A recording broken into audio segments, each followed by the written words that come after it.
Hello, let's start today's editorial. Not neutral. India cannot be seen as daring on issues of any nation's sovereignty.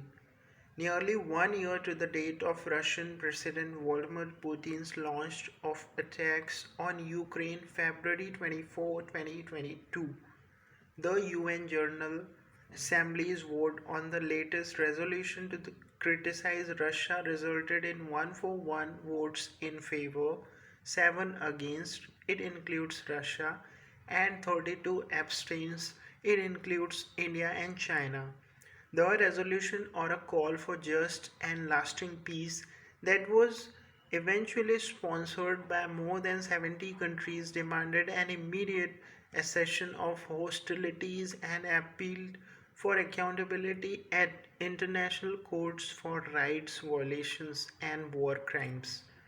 Significantly, the sponsors led by the US, its allies, and European Union countries did not call for peace talks, something Ukrainian President Zelensky does not favor at present, given the status quo advantage that lies with Russian forces having laid claim to about one-fifth of Ukrainian territory. Two amendments suggested by Russia's ally Belarus to replace the term invasion with what Russia calls special military operations and to call for dialogue immediately were rejected. As a result, although there is a military stalemate in Ukraine, casualties continue to rise, and Western sanctions have not found favor with much of the world. Ukraine and NATO countries called the vote a major victory, much like they had in similar vote on March 2, 2022. In spite of several attempts by the US and the European countries, India abstained, which has consistently done since last year on any resolution at key UN bodies that has been critical of Russia.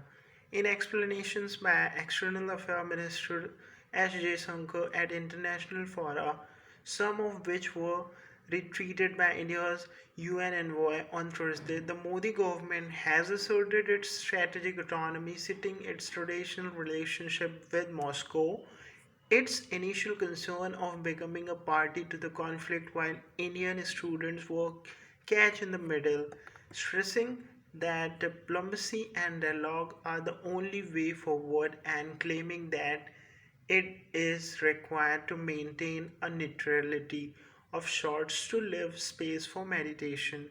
While its decision to reject unilateral Western sanctions on Russia and increase trade in fuel and fertilizers with Moscow can be explained by its desire for independent decision making, it is becoming increasingly hard for New Delhi to hold that abstaining from voting at the multilateral stage is a principled stand. It has become very clear that this is indeed a Russian invasion of its smaller sovereign neighbor, one that has not been halted despite Russia gaining its initially announced strategic goal. Prime Minister Modi's celebrated statement that this era is not of war has not been heeded by President Putin, and it is unclear if Ukraine sees India as unbased meditator. India has proven over decades that it will not vote under duties, yet the global and regional leadership that Delhi claims cannot come from appearing defeated over basic principles of sovereignty and territorial integrity. Thank you very much. Let me know your response on the comment section. Thank you.